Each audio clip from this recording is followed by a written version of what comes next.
All right, so today's lecture is part 2 of my Aztec talk. And so at the end of the Aztec talk, when I ran out of time, because there's too much information to cram into 2 hours, I ended up lamenting that I couldn't get to this part, so that's why we're doing this part.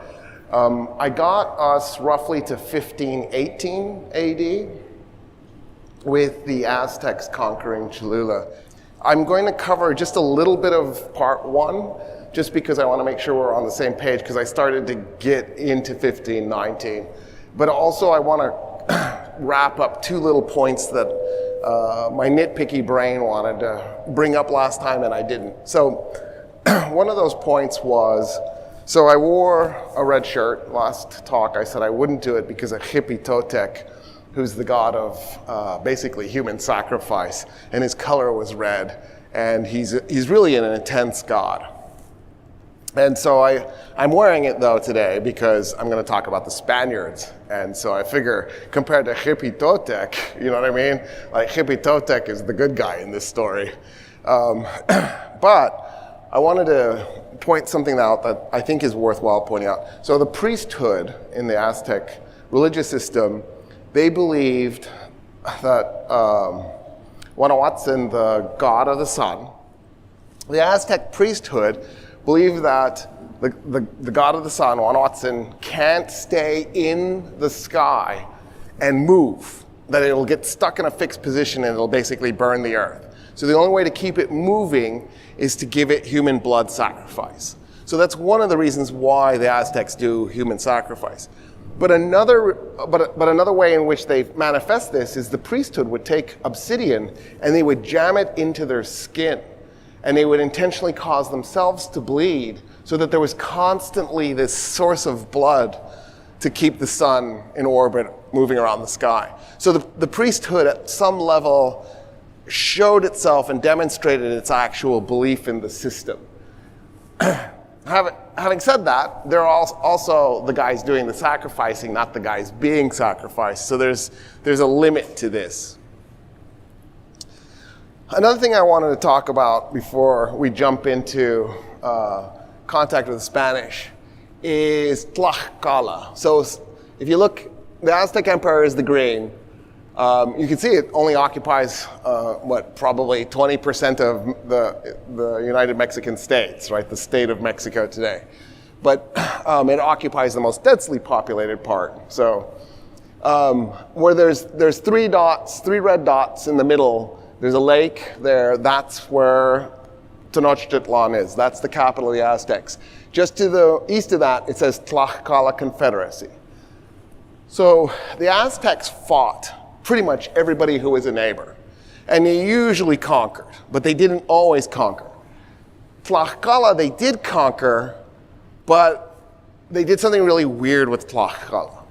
So Tlaxcala had a really good obsidian deposit. So they conquer it, they annex the obsidian deposit, and then they let the Tlaxcalans go.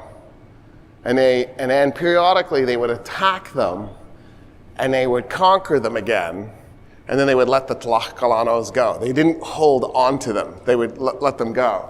So see where it says Tsuntzuntzan kingdom?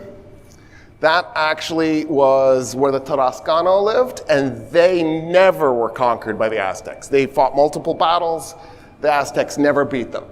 Yopotzinco kingdom, that's today the state of Guerrero in Mexico. See where it says Tlapan? That was part of their kingdom. The Aztecs successfully chopped off the eastern part of their kingdom and annexed it, but they never successfully fully conquered Yopotzinco. Like it stayed out of their range. But in the case of Tlaxcala, they did fully conquer them. In other words, they didn't need to let them remain independent like they did with the other states. And here's why. What happened was the Aztecs at some point realized that warfare was necessary for the way that their economy ran.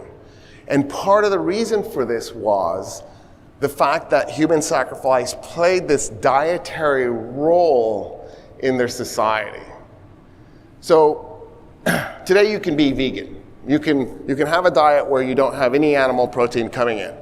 And that's because we've got all these alternative sources to get protein from, but also because you can process the food in a different way to get the result that you want. They didn't have this option. They had corn, squash, and beans. The fish in the lakes and the big lake in the center, they were wiped out because they overfished them. The deer were wiped out locally and the rabbits were wiped out locally because they were overhunted.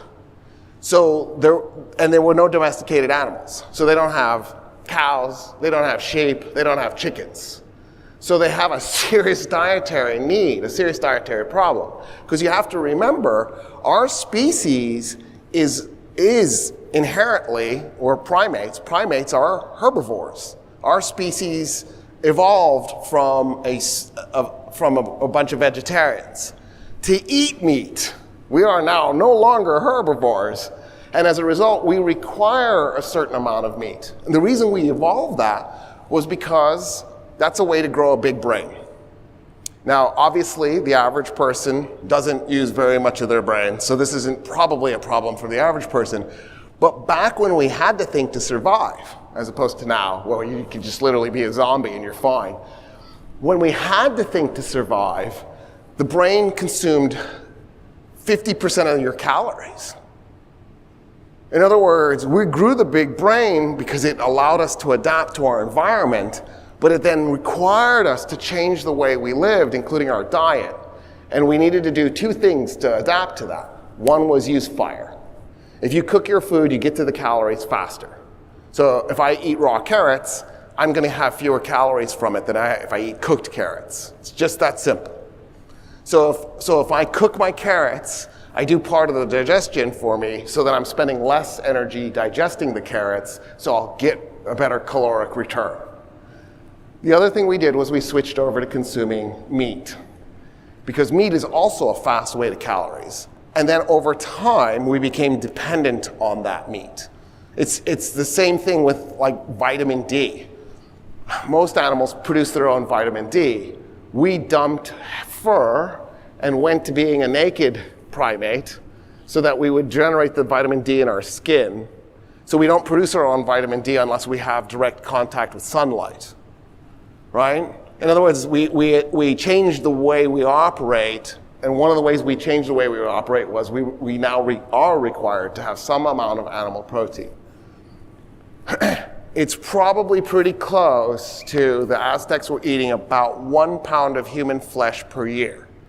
That's not much when you think about it. That's 4 trips to your favorite hamburger joint if you're eating a quarter pounder. Which, by the way, has anybody ever been satisfied eating a quarter pounder? Feels like that's not very satisfying. So, here's the twist though, and this is where people have to be careful. It's not like one day somebody sat down and said, boy, you know, I really feel like my diet could be supplemented with a little bit of human flesh. I feel like my health issues could be fixed by this. I know, let's create a religion that has at the center this human sacrifice component. There's no way anybody could have made that leap. It's too absurd. It's too huge of a leap. What probably happened was there were multiple religions, because there were multiple religions. That's not in doubt. And some of those religions ended up with human sacrifice as a component of it. The ancient Greeks used to do human sacrifice. It's not a big leap to think of it. You're like, no, they didn't. They were white. White people didn't do that. No, the Greeks did. They totally did human sacrifice. Plato talks about it. Homer talks about it. We have the archaeological evidence, right? There's a temple of Zeus with a 12-year-old boy skeleton underneath it. They zapped the 12-year-old, dropped him in, built the temple on top of him to make Zeus happy. There's no two ways about it. They did it. So it's not hard to imagine that there would have been a culture or religion that did this, but because it has this economic value, this introduction of animal protein into people's diets in a place where they didn't have any, it made it so that that religion was more likely to succeed in that location than the religion that didn't do that. So there's sort of an evolutionary value to it. Once your state as sophisticated as the Aztec Empire then, you could quickly make the realization after a few decades of running this thing that, oh, we really need to have pretty constant warfare for this to work. And that's what they did with Tlaxcala. They made it into their happy hunting ground. Anytime they needed a war and there was nothing on the horizon, they just go to war with Tlaxcala, tear the place up, capture the obsidian mine, and then leave. And that's what they did. Remember in 2003 in Baghdad when the US military protected the Ministry of Oil and the banks and the hotels and the museums got looted? Like that. Because clearly we need occasional war. Otherwise, why do we keep doing these? We keep losing. Like, surely we can just learn not to keep doing them. How many times do you need to be humiliated in a 50-year span of time? So there must be some other reason that we're being pushed to do these wars. I mean, other than just the desire to genocide, which obviously is also a thing. So, all right. Now that I covered those two things, what I want to do is introduce the Spaniards. So, when I was a kid, hopefully this isn't happening anymore, but I know it is. When I was a kid, I was taught a bunch of nonsensical things. Like, for example, that everybody thought the world was flat. Columbus was a super genius. He figured out it was a sphere. He went west, discovered the Americas. Like, at every level, that's just wrong. First of all, the ancient Egyptians discovered the earth was a sphere 2,600 years ago, 2,100 years before Columbus. Actually, let me rephrase what I said. I said they discovered the earth was a sphere. They proved the earth was a sphere. Pretty much everybody knew the earth was a sphere before that. It's just nobody could prove it until the ancient Egyptians sent a fleet of ships around Africa, and they completely circumnavigated Africa. And what they noticed 2,600 years ago is as they were traveling south, the sun's position moved from being in the southern sky directly overhead to the northern sky. And the constellations changed to constellations they'd never seen before. And then as they came around the southern tip of Africa and started heading north, the sun slowly moved from the northern sky or directly overhead back to the southern sky, and their old constellations returned, and they went, there's literally only one shape that could accommodate that experience. The earth is clearly a sphere. Done. So then that begs the question, why are we having this silly conversation about a guy figuring this out 2,100 years later? Now, obviously, one of the problems is Egyptians are brown, and we just delete everything that brown people do, right? I mean, that's obviously one of the things on the table.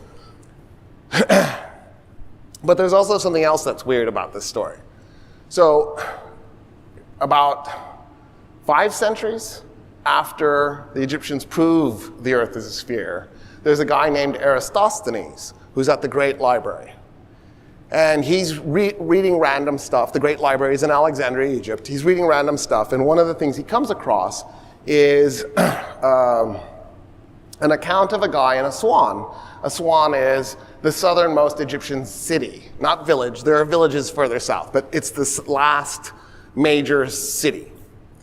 And the guy in Aswan says, I happened to be there on the longest day of the year, and I happened to look into a well. And I noticed it cast no shadow. The wall of the well cast no shadow. And that's all I did. He just made the observation. Eratosthenes goes, oh, this is insane. This is incredible. Because he realizes he now has an angle. And he's read Euclid. All he needs is angle, side, angle. He's now got the triangle. Once he has angle, side, angle, he can do 2 things effectively. One, calculate the size of the earth, or, if he wanted to, calculate the distance to the sun. And so he hires a guy to walk from Alexandria to Aswan, and then he waits until the longest day of the year. He runs over to a well, looks into it, and he sees a shadow. He measures the angle on the shadow. He's now got angle. Now he just needs the length to Aswan. The guy walks to Aswan. He pays him for the trip. The guy tells him how many steps it was. And he's got a problem, right? It's not a straight road. And the earth is curved because it's a sphere. And he figures out a way to weed out all that error. And then he makes his calculation, what he thinks the length going through the planet would be from Aswan to Alexandria. And he nailed the Earth's size with 1% error. He was 99% right. Can you imagine? 21 centuries ago, somebody being able to make a calculation that was that accurate, having a guy walk from one city to the other. Like Eratosthenes was a genius, there's no two ways about it. They later on tried to apply this to the distance of the sun. They got a giant number and they went, that's obviously wrong, and they dismissed it. But it wasn't wrong, it really is a giant number. They just couldn't comprehend that it could possibly be that far. But that's what they did, they figured out the size of the Earth. What Columbus does is he rejects the size of the Earth. Think about it.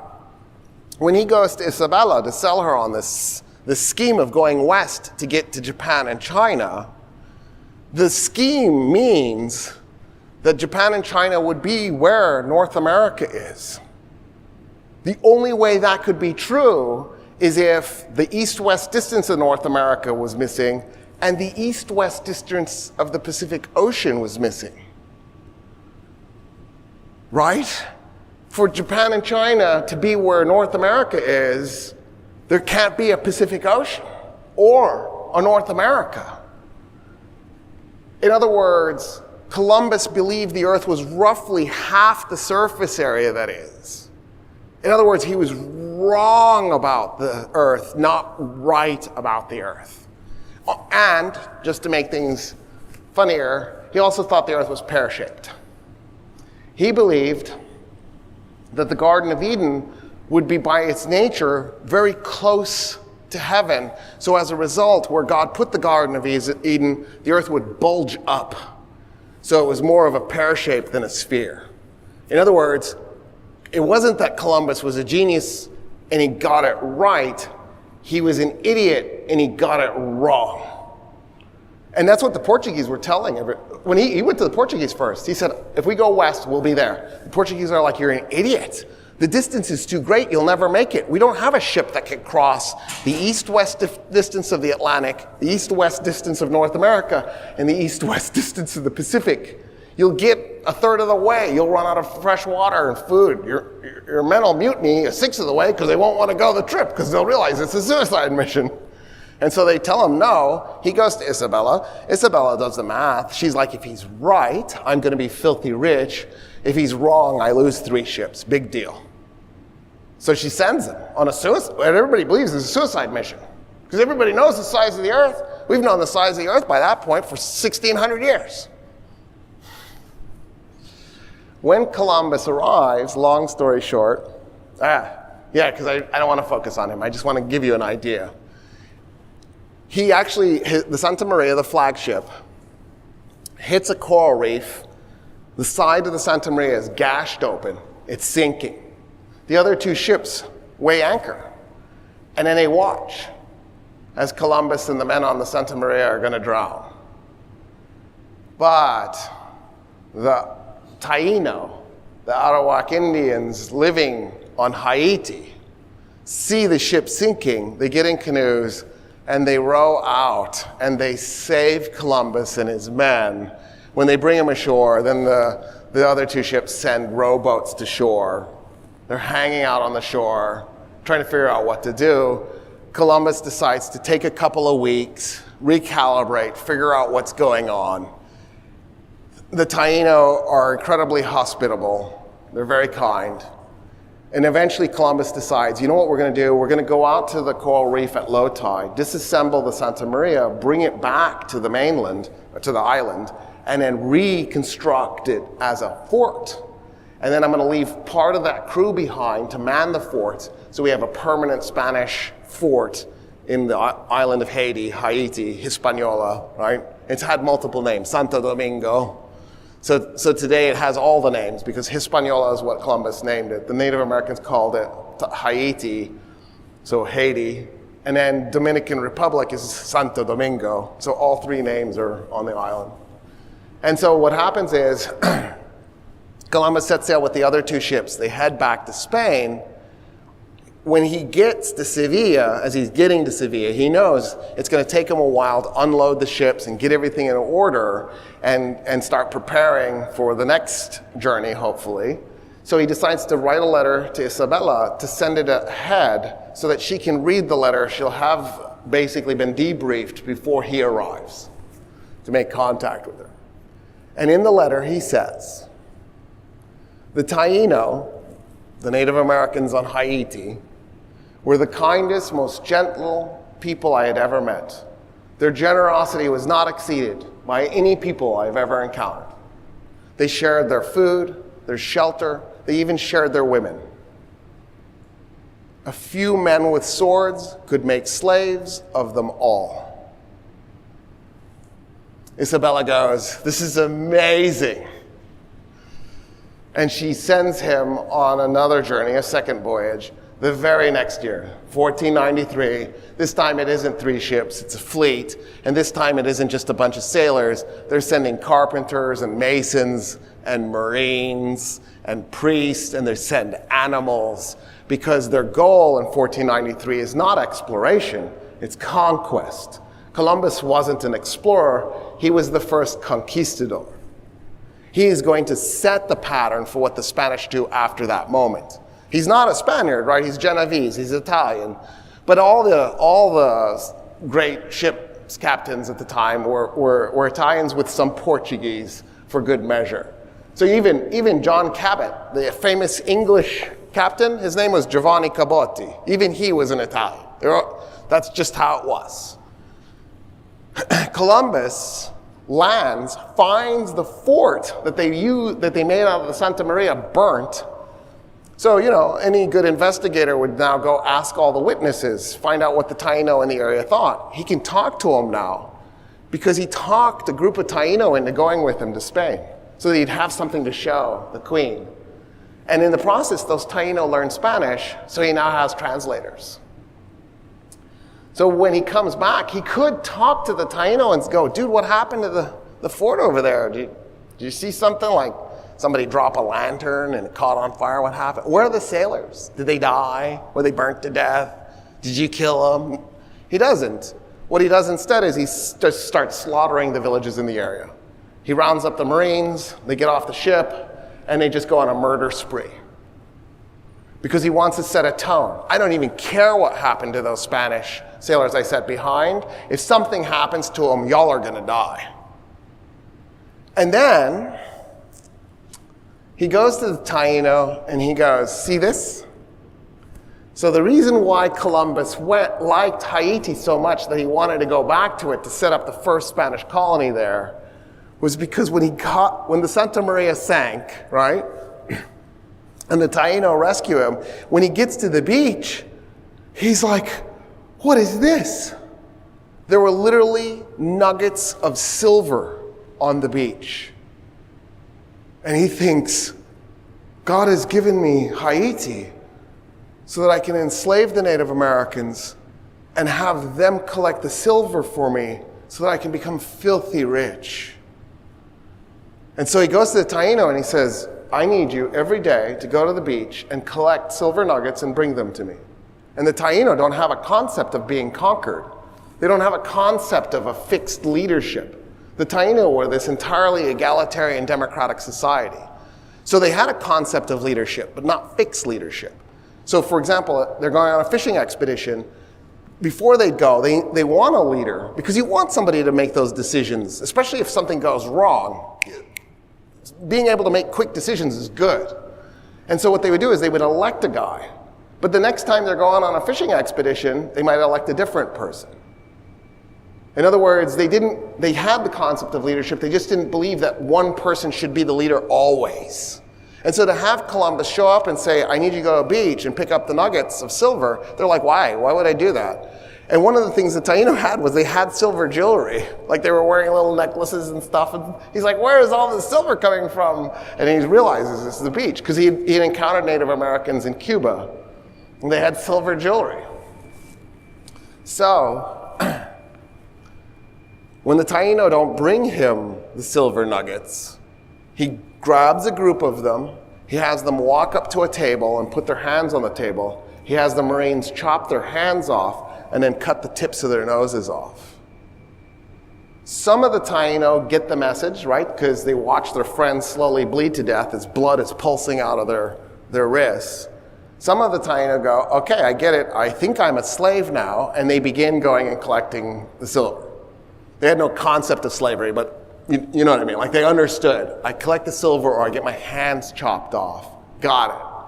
Collect the silver. Another group of them are like, I'm out of here. And they run away. They run into the mountains. And that's how Columbus introduces the Spanish to North America. That's what first contact looks like. So, fast forward now. The Columbus story is fascinating. At one point, he thinks he's God's son. He thinks he's the second coming of Jesus. Cristoforo means cross-bearer. So he thought he was named that because he was a son. Anyway, it's a long story. We're not here for that. I just needed to set the tone he sets. So the Spanish start conquering the Caribbean, and they get on to Cuba, which is just barely off this map that way, right off the Yucatan Peninsula. It's not far. They conquer Cuba, and they also conquer Panama, which is this way. And that's important because they're starting to missionize Panama. And long term, their goal is that Panama will be their linkage to the west coast of South America. Because they're thinking this is the beginning.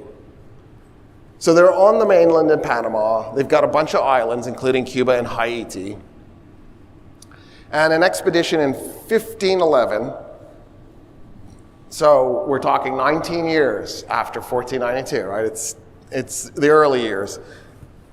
Goes from Cuba to Panama, and then on the way back, there's a hurricane, and it never makes it to Cuba. But they don't know that. All they know is it never makes it back to Cuba. So they're missing a ship. So the governor of Cuba decides, okay, we should probably send a rescue expedition. But he also has another idea. So they don't know the shape of the Gulf of Mexico. They're pretty sure it's a dead end, like you're not going to get to the Pacific through there, but they don't know how it's shaped really. So they want to map it. So the governor figures, I can send a rescue expedition and I can map the Gulf of Mexico at the same time. And so what he does is, see where Belize and Guatemala come together? It's like the Caribbean kind of points in towards where it says southern right there. So he orders them to go to that point, which would be the southern tip of the Yucatan Peninsula, then follow the Yucatan Peninsula up, follow the Mexican coast until you get to what is today the United States coast, and then, coming down through Florida, you drop down into Cuba. That's what he orders them to do.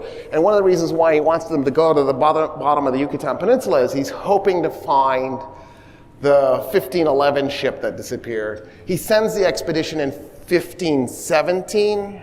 I'm feeling like if they had found the guys, they'd be like, dude, it's been 6 years. Like, this is the rescue? That's timely. You know what I mean? Like, I died of old age. What are you talking about? I'm not... Do you see what I'm saying? Like 6 years? Really? You couldn't make it go a little sooner? I know I'm being ungrateful, but I'm just trying to put myself in the shoes of one of those survivors thinking, this isn't great, actually. But anyway, that's what he does. The ships are coming along the coast. See how it says Maya West, South, North? That's because that's the Mayan territory. And they're coming along the coast, and they see Maya warriors on the beach. Now, I haven't described the Maya in really any meaningful detail, but here's a chance to at least give you a visualization. So the Maya did tattoos, so they were probably from Austin. And they would take a blade, an obsidian blade, and they would put scars so they would do art through scarring and tattooing. And they like to do swirly scars. So they're covered in tattoos and scars. And then they would wear grass skirts. And then the officers would have these big quetzal feathers sticking out from the waistband of their grass skirt in the back. The quetzal feather can get to about 6 feet in length. It's a bird that looks like a flying snake. because it's got this 6-foot long tail and the body's like this big. So it's this bird with this insane tail. But the best thing about the tail is the feathers are iridescent. So as you change the angle that the sun is hitting the feathers change color. Isn't that cool? And so the Maya thought these feathers were sacred, so the officers and the high-ranked people of privilege could wear them. So there are these guys with these 6-foot tall iridescent feathers sticking up, and they go to the beach, and the Spanish ship is pulled up, it sees them, they're dancing on the beach. They're dancing. And the Spaniards go, look, a reception committee. So they get in the rowboat, and they row to shore. And just as they're pulling their boats up onto the shore, the Maya come charging down with their swords and spears and massacre them. The Spaniards are falling over each other trying to get back into the rowboats. They do. And not many of them, but some of them do. Like 10% of them get back into the rowboat. They row back to the ship, and they're screaming, never again will I go ashore. And that was first contact with the Maya. As they're going up the coast, they see another group of Maya dancing. So they pull up, they get into rowboats, but they stop where the waves are starting to break. They don't go to shore this time. And they get a guy to stand up, and they're holding him by the feet, right? Because the rowboat is doing like this. But he's a sailor, he doesn't care. You know what I mean? Like actually when he gets on land, that's when he starts puking, because it's not moving. And so he's standing there on the rowboat, and he shouts, hey, did you see people like us like 6 years ago in this area somewhere? It's first contact. They've literally never heard Spanish before. And he gets a response. He's like, I don't know what they said. Did you guys hear it? And the Spaniards are like, I don't know. Sounded like gibberish. So then he thinks, okay, this isn't working. Let's try a different approach. What do you call this land? And he hears something that sounds like Yucatan. And that's how the Yucatan Peninsula got named. They decide that there's no point in hanging out with part of their crew dead, and so they go back to Havana, they go back to Cuba, and the governor's like, you mapped it already? Did you find the survivors? And they're like, no, we didn't map anything really, and we didn't find any survivors. It's just half of our crew got massacred on a beach, and we figured we needed to get more sailors to replace them before. So the governor's like, all right. He waits 2 years to send another expedition. But this time he's not going to send one ship, he's going to send a group of ships.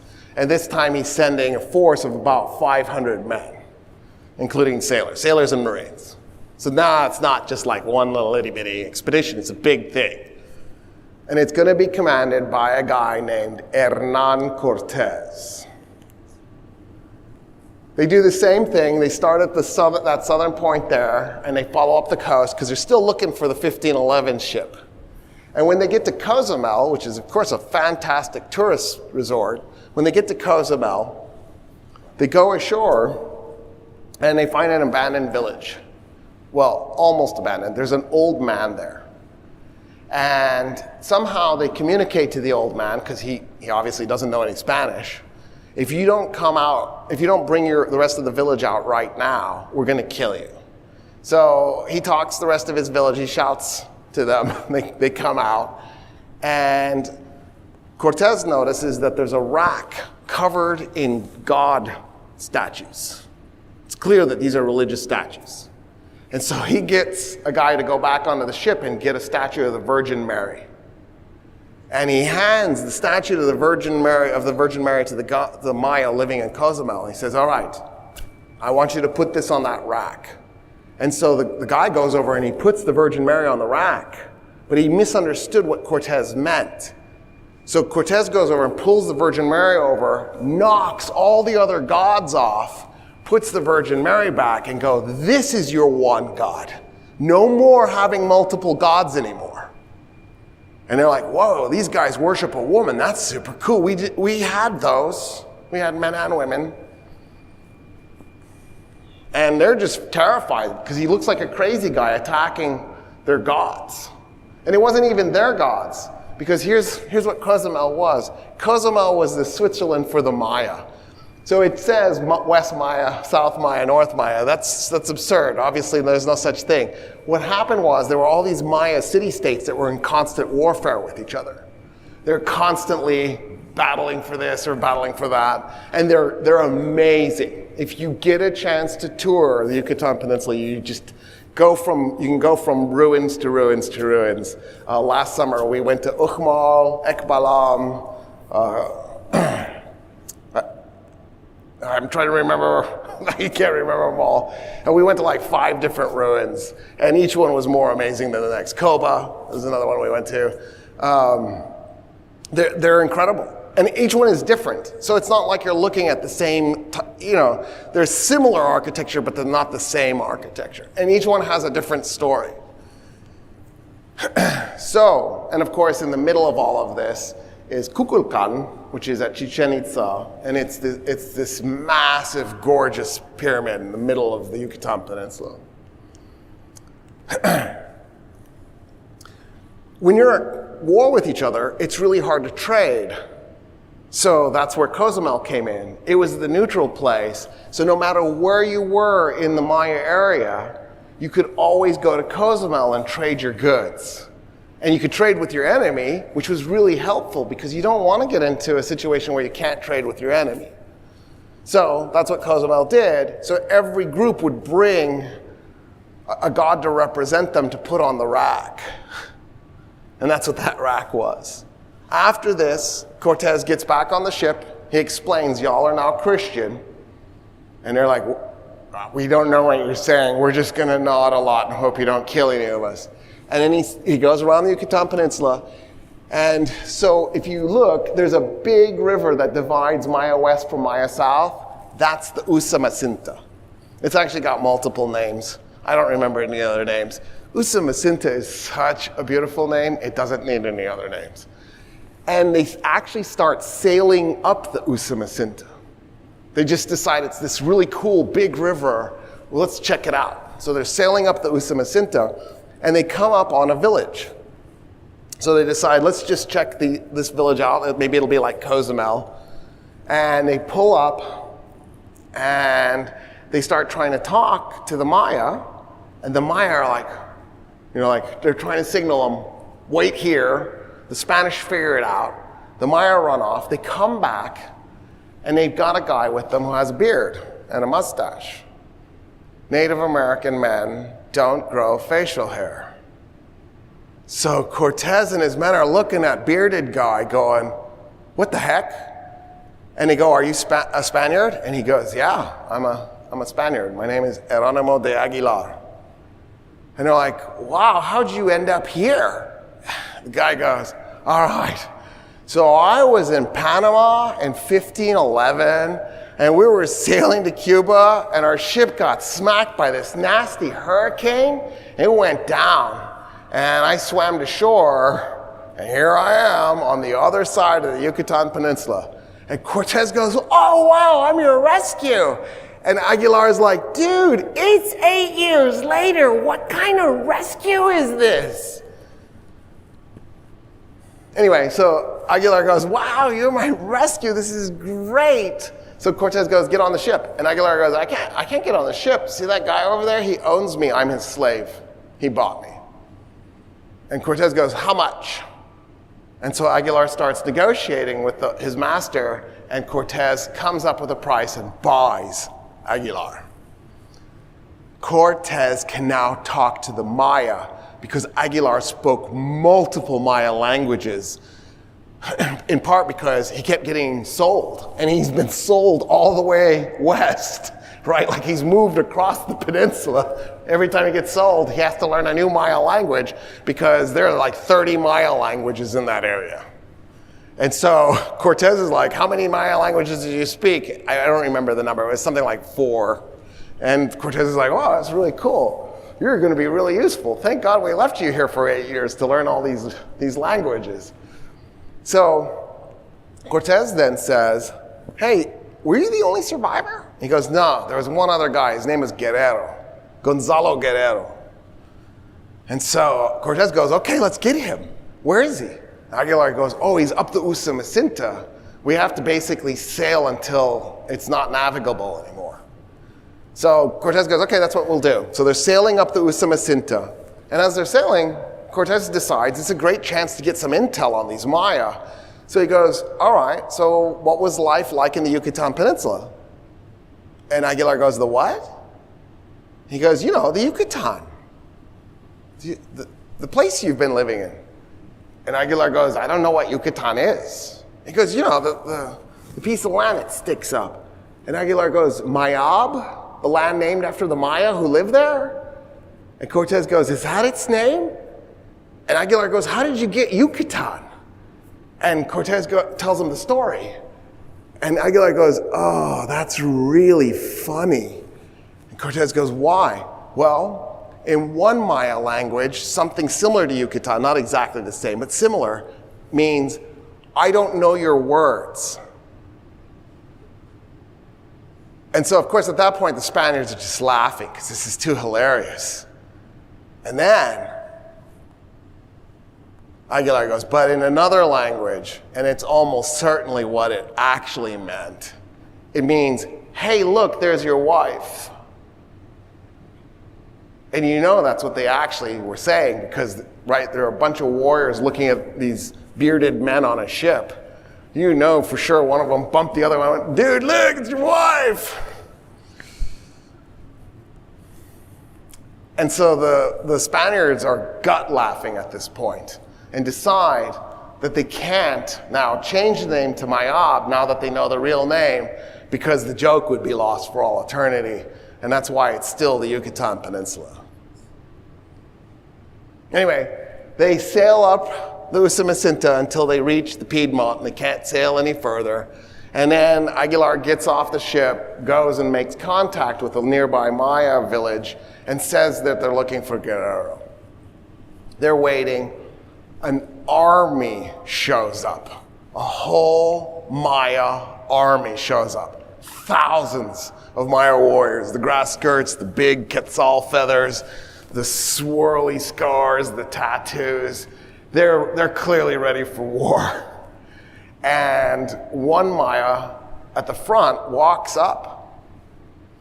And he's covered in tattoos and scars, and he's got more quetzal feathers than anybody else. And he goes, you wanted to see me in Spanish?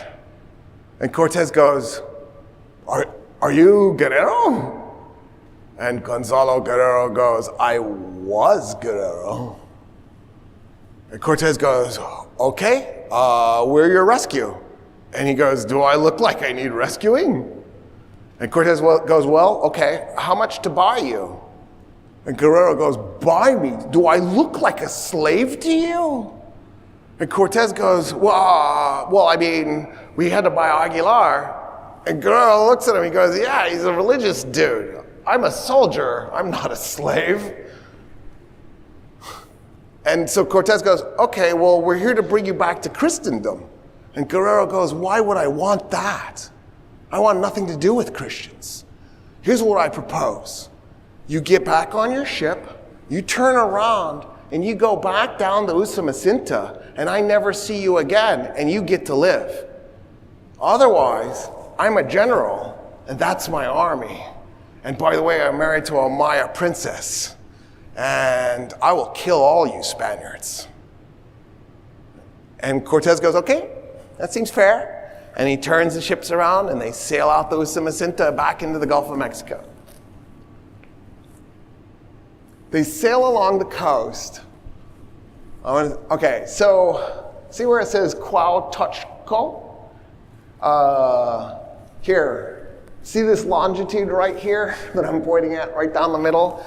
So where it hits the north coast, there's a little divot in the, where the longitude hits the divot, where it hits the shore, Cortez takes his ships and stops them right there. So they didn't quite map the Gulf of Mexico. They're like, 30% of the way. Close enough. Government employee, can't have high expectations. So he stops his ships. He orders everybody to go ashore. They go ashore. They found a city, and they name it Veracruz. That's where Veracruz, Mexico is. They found it right there. Boom. Done. Now every city has to have a mayor. So they elect a mayor. The mayor they elect happened to be one of the ship's cooks. That's the guy they picked to be the mayor. The reason they did this is because of Spanish law. Spanish law put civilian leaders over military leaders. So the instant that they make the cook the mayor, he now has the authority to order Cortés. So they've just made it so that Cortés is no longer the highest ranked person there. Now here's the twist. This law wasn't actually made by the Spaniards. It was made by Arabs when the Arabs ruled Spain. It just, when the Christians took Spain from the Muslims, they didn't go through and weed out their law books. So that law was still on the books. And so they just invoked this Arab law and they made the cook the mayor. And the reason they do this is because Cortés has decided he doesn't want to map the Gulf of Mexico. That's boring. What he wants to do is he wants to march inland and see if he can find something worth killing people to take. And so he turns to the cook and goes, "Do you need to change my orders by any chance?" And the mayor of Veracruz, a city of only men, goes, with no buildings, it's just got ships, goes, "Yes, as a matter of fact, I am ordering you to abandon mapping the Gulf of Mexico. I am ordering you to march westward, inland." And Cortés goes, "Very well, you're the mayor. I don't have any option here but to follow your orders." So he then orders men to go back out to the ships. They pull all the supplies off that they can, all the weapons, horses, anything they had on the ships that was of value that they could move. And then he orders the ships set on fire. And he burns them to the sea level so that they're no longer useful because they sink at that point. And he destroys his ships, which sends a very clear signal to his men. We either succeed in whatever we're going to pull off, or we're done, because there's no going home, there's no retreat. I have just made this basically a one-way trip. And they begin marching inland. They're marching through Aztec territory, but they don't know what the Aztecs are. They don't have any idea where they even are. They're just marching along.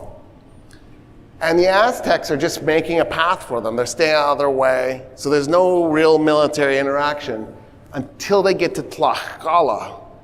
The Tlaxcalano, they're fighters. That's what they do. They've been fighting the Aztecs for 9 decades now. Not quite 9, 5 decades now. And they keep getting punked. And so, as the Spanish are moving into Tlaxcalano territory, the Tlaxcalano decide, let's fight them. So they field an army, they attack Cortés, he defeats them. I don't remember the exact numbers of that first army. It was like 7,000 Tlaxcalano and like 500 Spaniards, and the Spaniards defeat them. And then they field another army and they fight them again. It's again a few thousand versus the 500, and they get defeated again. And then the Tlaxcalano approach Cortés. And Cortés goes, "You ready to negotiate?" And they go, "Yeah." And here's what's really weird. They can talk to Cortés. And here's how. They owned a Maya slave. Her name was Malinche. That Maya slave can talk to Aguilar because Aguilar speaks multiple Maya languages. So she can take Nahuatl, the dominant language in the area, and that the Tlaxcalano are speaking, she can turn it into Maya, speak it to Aguilar, Aguilar turns it into Spanish. And now they can have a conversation. So Cortés is talking through Aguilar and Malinche. He goes, "So you're ready to surrender?" And the Tlaxcalano go, "Oh no, we're ready to join you." And Cortés goes, "What do you mean you're ready to join me? You just fought me in 2 battles and I whooped you." They go, "That's not our army. We just sent skirmishing expeditions to see how you fought." And Cortez goes, what do you mean? The Tlaxcalano go, there is a group of people very nearby that we hate with every cell in our bodies. And we decided we were going to test you to see if you had good fighting ability. And we decided after you beat us twice that you did. But now we're going to go get the rest of our army. It's 100,000 men. And Cortez goes, what? Yeah. We want you to help us overthrow the Aztecs. Put them down. And Cortez goes, what? You mean my army just went from 500 men to 100,500 men? And they go, that's what we're trying to tell you. And then he goes, how much? And they go, how much what? How much for Malinche? I want to buy her. And they're like, you want to buy her? Yeah, because then I can talk to people. This is amazing. And in my spare time, I'll rape her. It's perfect. And they work out a deal, and he buys her. And they start working their way across Tlaxcala. So, when I ended the lecture last time, the Aztecs had just captured a city from Tlaxcala, Cholula. So it's the red dot underneath where it says Tlaxcala Confederacy. That's Cholula. When the Aztecs had captured Cholula in 1518, they had annexed it this time. They didn't just leave it in Tlaxcala like they normally did. They would go in, conquer the place, and then pull out. This time they don't. This time they're like, you know what? We're keeping this one. So when the Tlaxcalanos and Cortez arrive, there's an Aztec unit there ready to defend the city, and they fight. And when they're done fighting, the Spanish don't stop. They defeat the Aztecs. The Aztecs did terrible. One of the reasons why the Aztecs performed so poorly was they were seriously outnumbered. I think the number in my head is probably wrong, but the number in my head was there was 20,000. So they were outnumbered like 5-1. But also, the Aztecs fought unarmed. They thought it was immoral to kill people in combat because human life was too sacred to just spill somebody's blood like that on the battlefield. So the Aztecs were wrestlers. Well, the Tlaxcalano weren't. They came with spears and swords and bows and arrows, and the Spaniards have arquebuses and swords and horses and cannon. And so this unarmed army of wrestlers that's catastrophically outnumbered heroically fights to hold on to Cholula and is destroyed. But then, now that they've captured the city, the Spanish don't stop killing, and they go ahead and massacre the whole city. They kill everybody. And the Native American allies, the Tlaxcalano, are like, what are you doing? But they don't know what else to do other than watch, and so they just watch the Spaniards slaughter everybody. And then they just keep marching. And as they're marching west, they come up over the mountain. And the mountains there reveal the Valley of Mexico below, which has this giant saltwater lake. Well, not entirely saltwater, because the Aztecs dammed it, and they cut the western and southern part from the northern eastern part. And then as a result, that's where most of the fresh water was going in. They actually turned the southwestern part of the lake fresh.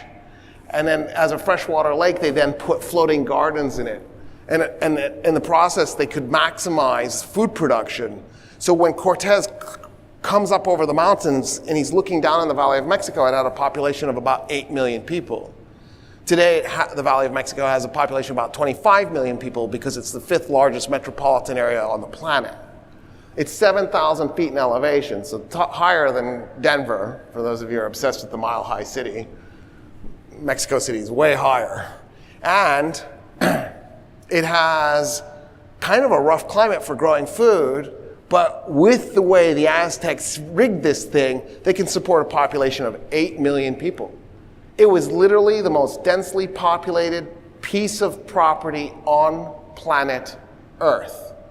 It was more densely populated than any place in India, China, Egypt, anywhere that has traditionally high density populations. And that was because Aztec agriculture was that amazing, that they could support this massive population. In other words, it was superior to anything the Spanish could do. The Spanish didn't have a population like that in the whole country of Spain, let alone one city, let alone one valley. So, as the Spanish are coming down this mountain, they're approached by Moctezuma. Moctezuma is the 10th Tlatoani, the 10th Aztec emperor. At this point, the Aztec Empire is 91 years old. It has not been around for long. It is 92 years old. It's a brand new empire. And the Tlatoani comes to Cortez, but he knows what's happened in Cholula. Word has already arrived. And he starts talking to him to try to figure out what he's about. And one of the things that Moctezuma says to Cortez, and by the way, the Spanish hear Montezuma, so that's who that is. That's Montezuma, but I'm not going to call him that because it's just terrible. Moctezuma. One of the things that he's trying to figure out is, why did you slaughter Cholula like that? And so he calls him strange in the process of talking to him. Well, Malinche has a problem, because if she tells Cortez that Moctezuma is calling him a weirdo, she knows Cortez is going to be more violent with her later on that evening. But she also has another interesting situation. The Maya word that she wants to use in this particular situation to tell to Aguilar means strange and God.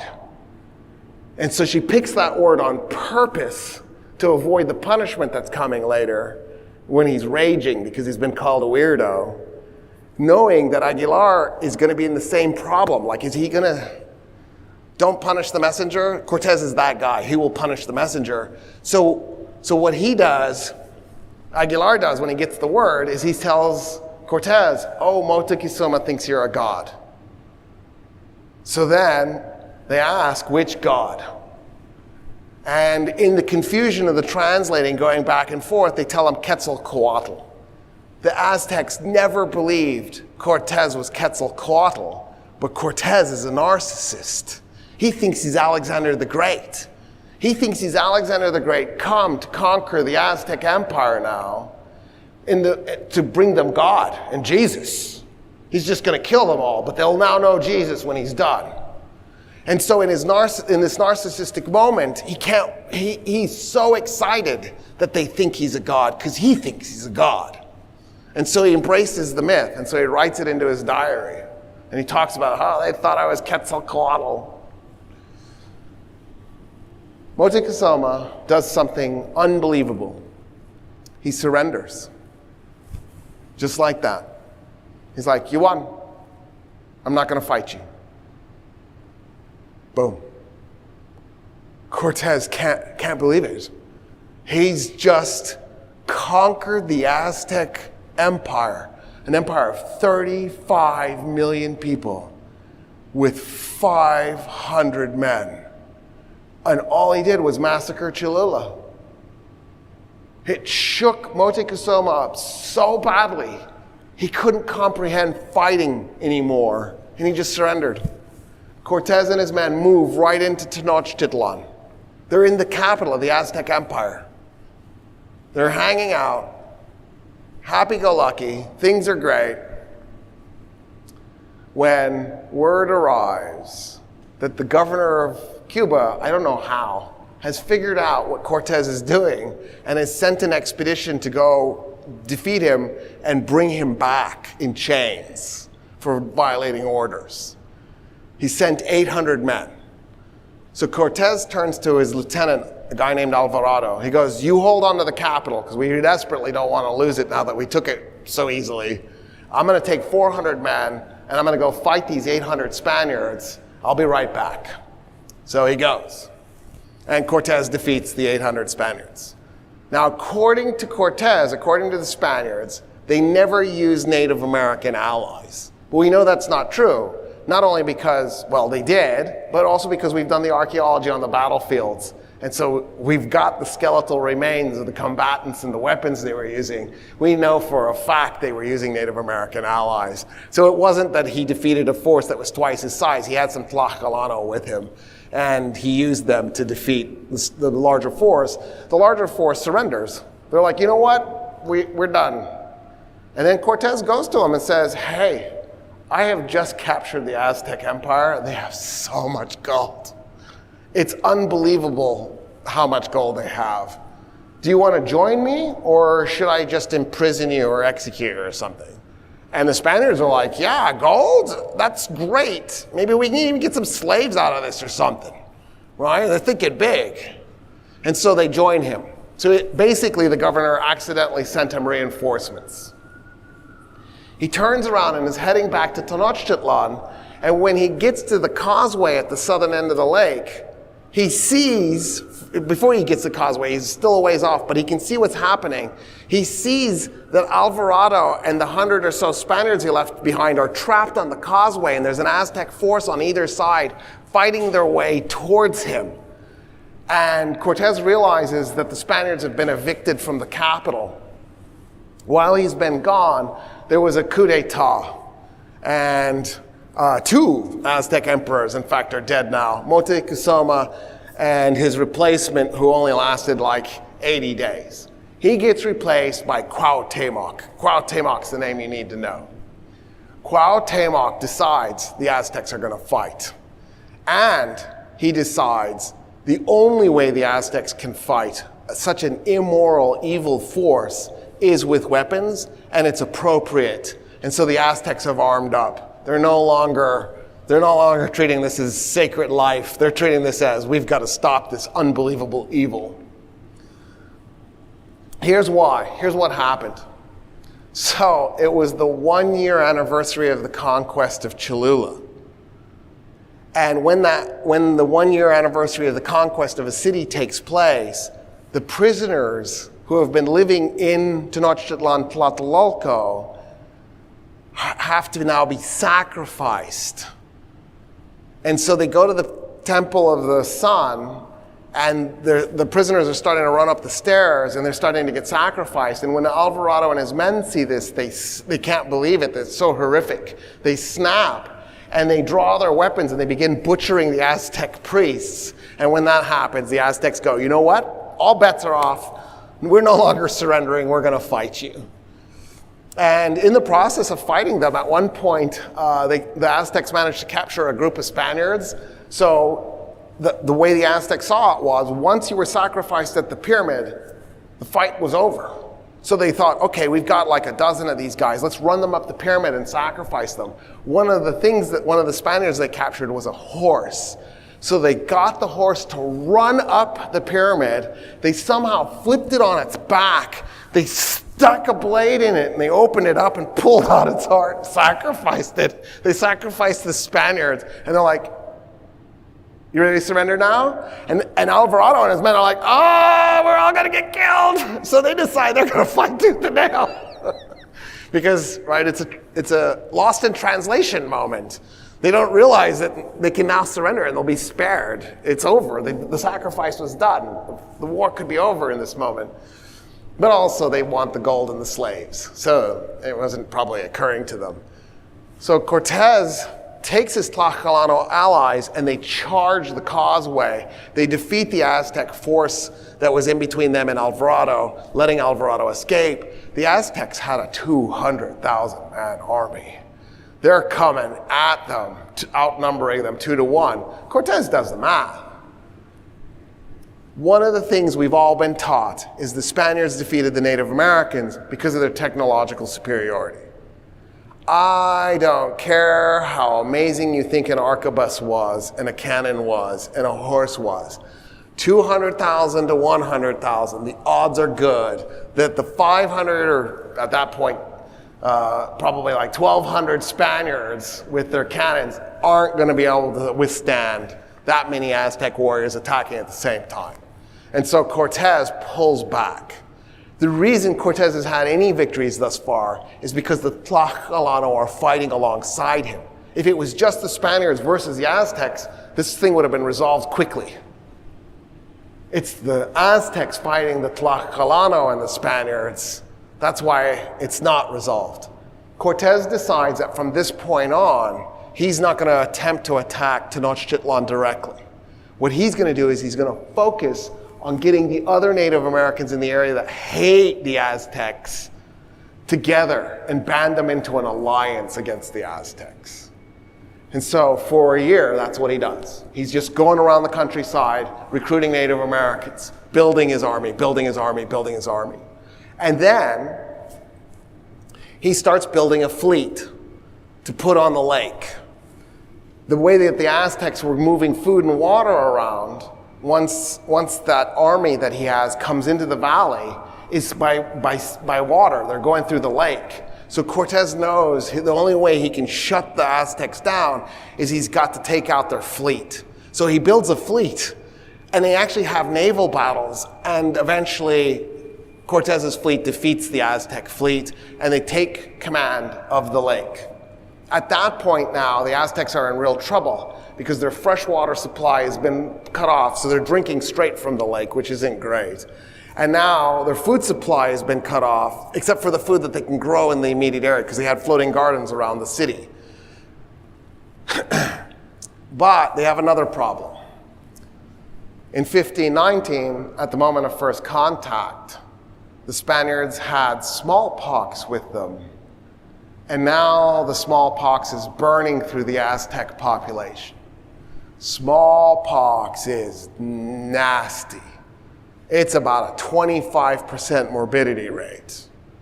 So think about what we just did with COVID. It was probably a 1% morbidity rate. In other words, smallpox is literally about 25 times worse than COVID. I mean, think about it. Let's say we all got smallpox. I'm going to go first. So 1, 2, 3, dead. 1, 2, 3, dead. 1, 2, 3, dead. Got it? I mean, like, you don't, that's awful. That's worse than Russian roulette. Like, in smallpox, people play Russian roulette as stress relief. So, the Aztecs are sick, they're dying, they're running out of food, they don't have really fresh water anymore, they're having problems. In 1521, Cortez decides they're ripe for finishing them off, and they begin marching down the causeways with their allies. The Aztecs decide there is no greater evil imaginable than the Spaniards, because they have no regard for human life. And so they need to fight. They need to fight as hard as they can. Cuauhtémoc tells them, look, if we all die here, it'll be better than becoming these guys as slaves. So let's be willing to die. The women announce that they're going to fight. As soon as the men have died, they're going to pick up their weapons and they're going to fight. And so that's what they do. The Spanish line up their cannons. So the Aztecs had a grid city. Everything was lined up in grids. So as they're fighting, they would just fire the cannon down the street, and it was like bowling. It would plow through the Aztec army. And the Aztecs fought as hard as they could, and in the end, they were destroyed. So most of the Aztec survivors, because most of the adults fought to the death, ended up being children. So later on, when the Spanish have this moment of, ooh, did we do the right thing? That was maybe not great. There's a group of monks, mostly Dominican monks, who decided they were going to find out as much as they could about Aztec civilization. They don't have many adults as eyewitnesses, so they mostly are interviewing the kids who had survived this disaster. So some of the information in those codices maybe isn't completely right, but even if it is, it's not whole. Because, right, when you're 13 and your civilization is destroyed, and then you're being interviewed 20, 30 years later, hey, tell me all you know about that civilization, you're probably not enough of an expert to reconstruct that civilization. But that does happen. A bunch of monks decide this was a disaster, and they needed to preserve as much as they could of Aztec civilization. The Florentine Codex is one of them, the Brillian Codex. There's a group of these codices that they put together. There's a copy of one of the codices at the Santa Fe the museum in downtown Santa Fe, and I have gone in there and asked if they will bring it out for me. You have to ask permission, and they make you wear gloves, and they'll let you go through it. And it's amazing, because the monks didn't just write down everything, they illustrated it. So it's a gorgeous piece of artwork. It's not just a bunch of words. And just flipping through the pages in and of itself is just amazing. So, the Aztecs are conquered. Cortez is sitting on top of a pile of gold. He can't believe his luck. There are hundreds of thousands of Native Americans dead in this moment. And it's going to get worse, because the Spanish now want to switch the agriculture system to the one they're familiar with. And the Spanish are cattle ranchers. They're not farmers.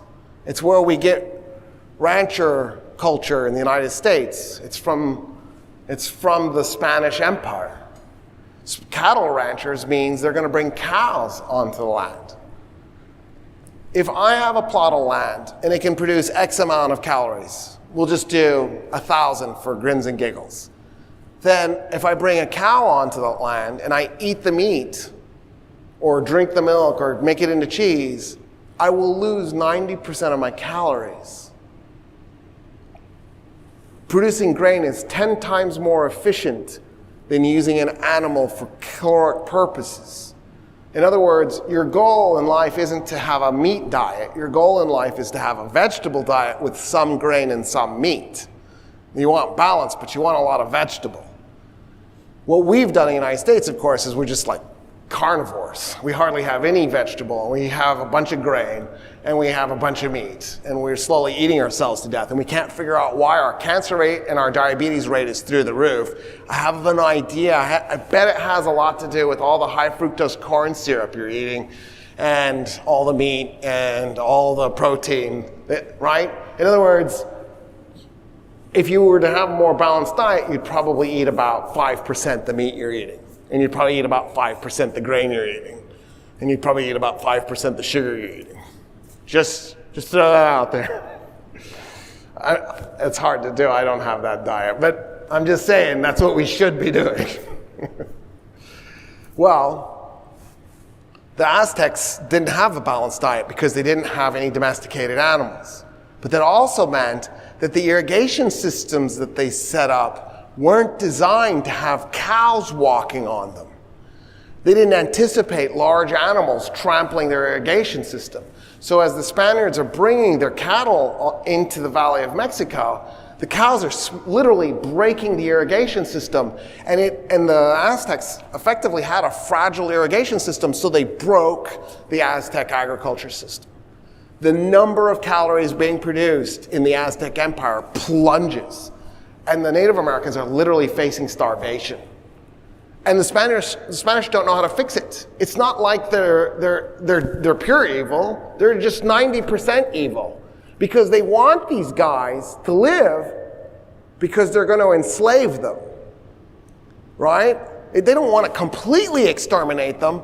They just wanted to conquer them so they could enslave them. And they're watching them die in front of them. They're like, wow, this sucks.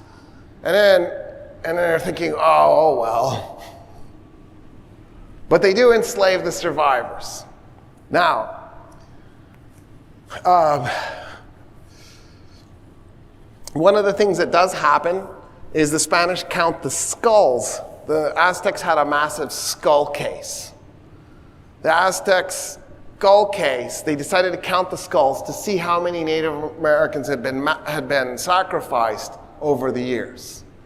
One of the interesting things about Aztec society was they had two calendars running simultaneously. I don't remember if I said it in part one, but it'll be redundant if I did. One of those calendars was 18 20-day months. So that works out to 360 days. So in other words, they were missing 5.24 days. So it meant that their years weren't exactly right. The other calendar they had was 13 20-day months. Well, that's 260 days. Talk about epic fail. They're missing 105 days and 105.24 days. They missed this badly. But it's because that wasn't what that calendar was for. It was for a completely different reason. But the two calendars intersected and had the same for New Year's once every 52 years. So every 52 years, the Aztecs would have this insane New Year's celebration because they thought it was this incredibly religious, sacred moment. And they didn't just party hard. They literally tore their city down. They would raze Tenochtitlan to the ground, everything. They broke everything. And then they would shove it into the lake.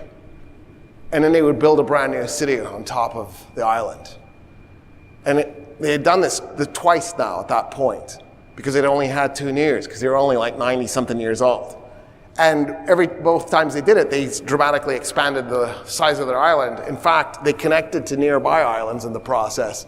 And so they merged 2 cities together, Tenochtitlan and Tlatelolco. So the real name at the end was Tenochtitlan Tlatelolco. So one of the interesting things is we could count the number of skulls in the case and then divide by the number of years since the last time they had that super crazy sacred New Year, and then you would know how many people they were sacrificing per year. I actually did all the math at one point, like 3 decades ago. I couldn't tell you what it is anymore. But that's how I came up with the 1 pound per year of human flesh. So the Spanish are sitting there, they're looking at the skull case, they're looking at their piles of gold, they're looking at their starving to death slaves, and they start trying to figure out how they're going to make a lot of money off of the slavery. In the Caribbean, what they had been doing was sugar. And then eventually they'll expand it and they'll start to bring in other things like, for example, tobacco. But at this point, they haven't gotten there yet. They're just doing sugar. So I'm going to introduce another Spaniard. His name is Bartolomé de las Casas. De las Casas, his uncle owned a plantation in Cuba. And De las Casas' uncle dies and passes the plantation on to De las Casas. So De las Casas gets on a ship, he sails to Cuba, he takes over the plantation. So the plantation that has these Arawak Indian slaves on it producing sugar, De las Casas is running it and he can't do it. He runs it for a few years, he goes to the Native Americans, he goes, I'm freeing all of you. And I'm deeding you the land. So this is now your plantation. You guys do the best you can with what you've got. I can't be your master anymore, and I can't leave you in a state of slavery anymore. He gets on a ship, he sails to Italy, he becomes a Dominican monk, he gets back on a ship, he sails to Mexico, and he dedicates the rest of his life to ending Native American slavery. And he fights tooth and nail every step of the way, trying to stop Native American slavery in Mexico. He writes a book, The History of the Americas, and he chronicles and documents a bunch of this. He participated in one of the codices. I don't remember which codex he worked on, but he was one of the monks working on chronicling all this stuff. He translated Columbus's journals into Spanish because Columbus wrote them in Genovese. So he's the guy who flips them into Spanish. Unfortunately, we've lost the originals, so all we have is De las Casas' Spanish translation. So if you've ever read the Spanish translation, I read the English of the Spanish. So it's a translation of a translation. I'm sure it's fine. It says the captain. It doesn't say I. Because De las Casas felt since it was a translation, he would be inauthentic, he would be deceptive saying I. So he switched it to the captain. So if you're reading it and it seems weird that Columbus keeps referring to himself as the captain, it's not. It's De las Casas referring to him as the captain. De las Casas manages to pull off something that I would have thought was impossible. He convinces the Spanish crown to allow a debate to determine what's going to happen to the Native Americans going forward. The debate will take place in 1550 in Valladolid, in Spain. So De las Casas grabs a bunch of monks and a bunch of Native Americans, and they get on a ship, and they go to Spain to do this debate. The guy they're against is a guy named Inés de Sepúlveda. De Sepúlveda is going to argue that Native American slavery makes sense. And then De las Casas is going to argue it doesn't. The judges are going to be members of the merchant class, members of the clergy, members of the nobility, members of the royal family. Well, it's the Spanish Empire, which in 1550 is a massive empire. Its size is incomparable. It's the largest empire to that date on the planet. It owns North and South America, and the Philippines, and Germany, and Italy, and the Netherlands, and Austria. And they're working their way towards a marriage with the Queen of England, and Philip II is going to become the King of Portugal, which then gives them all those colonies in Africa and India and China that the Portuguese have set up. In other words, this is a pan-global empire that's run by a bunch of guys who are mostly German. And the king's like, yeah, let's have a debate. Let's figure out what we're going to do with the Native Americans. That's a good idea.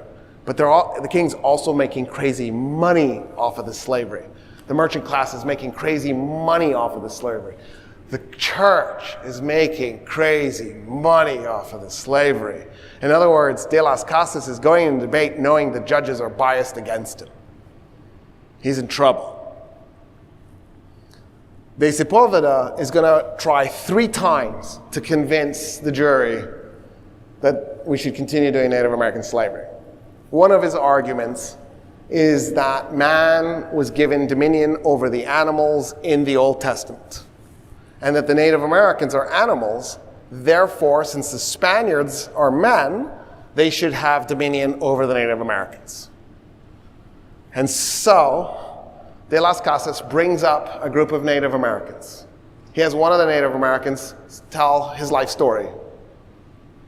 And then he has another Native American tell jokes. And he has another Native American tell lies.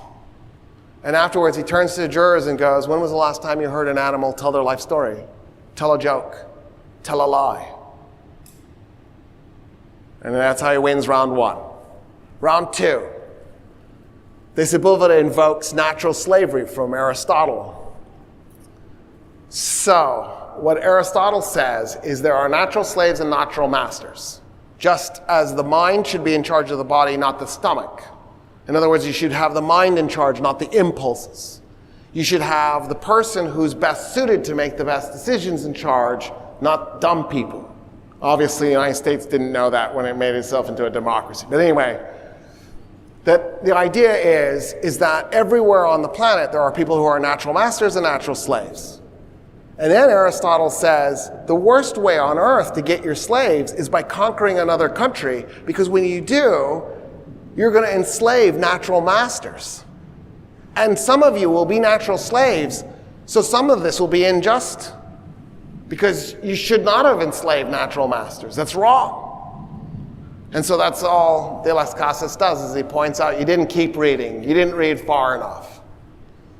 And then the last thing that De Sepúlveda tries to do is might makes right. We conquered them. That's how it is. I'm sorry.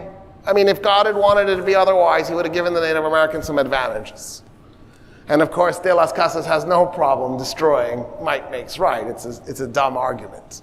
I mean, Plato's The Republic destroys it. So you just invoke Plato and you're finished. The conversation's over. De las Casas knows he's won. And he knows the judges are going to vote to keep Native American slavery. So it's the closing argument. And De las Casas goes, all right, let's talk this through. So when we conquered Haiti, because he does Haiti. When we conquered Haiti, the Taino who saved Columbus's life in 1493, there were 500,000 of them. In 1525, 33 years later, there were none left. We exterminated 500,000 Taino. Okay, so for the record, he's wrong. I have to stop here for a moment and point this out because he was wrong. There are Taino, some Taino made it. There's actually a Taino community in New York City, strangely enough. There's a Taino community in Puerto Rico. Some Taino made it. And by the way, not only do they claim to be Taino, but we've genetically tested them. They really are Taino. Some Taino made it. But you get the idea, even if it wasn't 100%, it was still 98%. It was pretty close to 100%. Also, for the record, archaeologists don't think that there were 500,000 Taino. The archaeologists have dug the layer and done a population analysis to try to figure out what they think that the population was before Columbus. Is about 200,000 is the guess.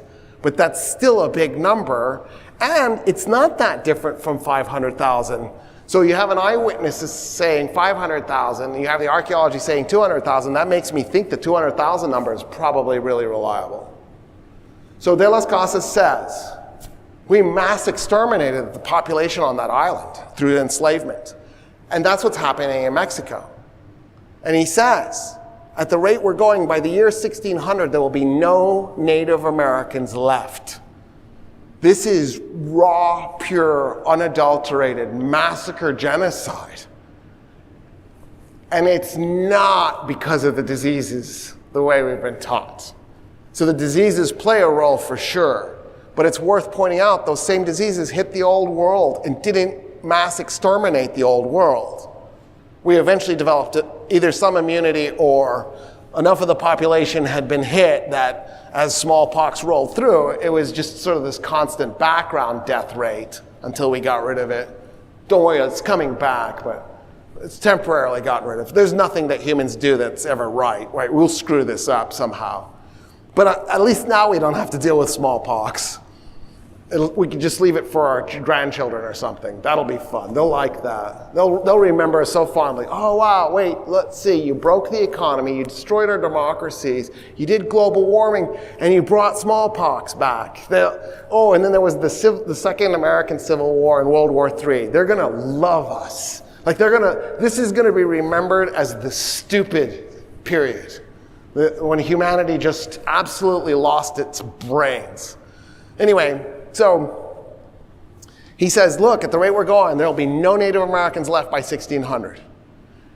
The diseases play a massive role in this. 25% to smallpox. But by 1600, it's not 25%, it's 90. The population of Native Americans in 1492 was 140 million people. In 1600, it was 15 million people.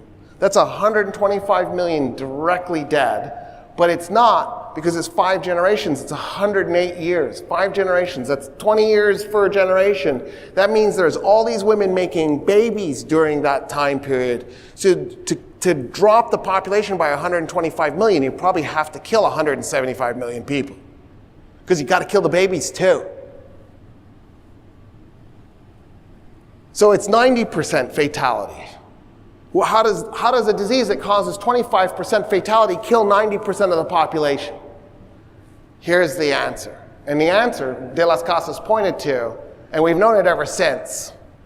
If I do warfare, destroy your agriculture system, enslave you, work you to the brink of death, which breaks your immune system, and then hit you with a disease that has a morbidity rate of 25%, and you don't have an immune system because you've been worked so hard and you don't have proper nutrition, you're going to die in really large numbers. In other words, had the Spanish not enslaved the Native Americans and done the warfare and broken their agriculture system, the diseases would have killed 50 million people or 40 million people. It wouldn't have been 175 million people. So to say it's the diseases is a mistake. It's wrong.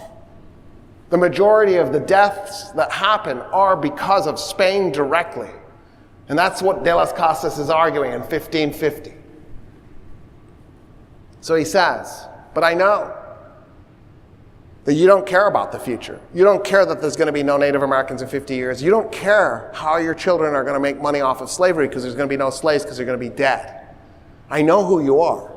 I know the only thing you care about is making money right here, right now. And you don't care that we've massacred millions of people already. You don't care that we've brought nothing to them. De las Casas, the Dominican monk, says the worst thing to happen to the Native Americans was Christianity. They already had a religion. They already had God. What we've done is we've reduced them at every level. And then he says, but since I know you're going to vote to keep slavery, I have no choice but to save the Native Americans. The North Atlantic current is clockwise. So when our ships leave Sevilla, they pass the West African coast on their way to the Caribbean. Why not free the Native Americans?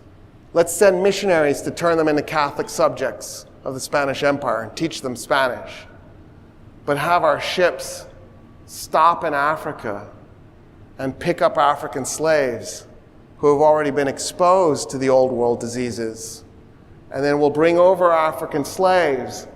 That way your grandchildren can have slaves in 1600, but we'll save the Native Americans. We'll hurt the Africans. We'll kill millions. We'll reduce the economy of Africa to rubble. We'll damage Africa, permanently maybe. But in the process, we'll save the Native Americans. And so we'll have 3 wrecked continents instead of 2 empty continents. And that's how Bartolomé de las Casas won the debates of Valladolid in 1550.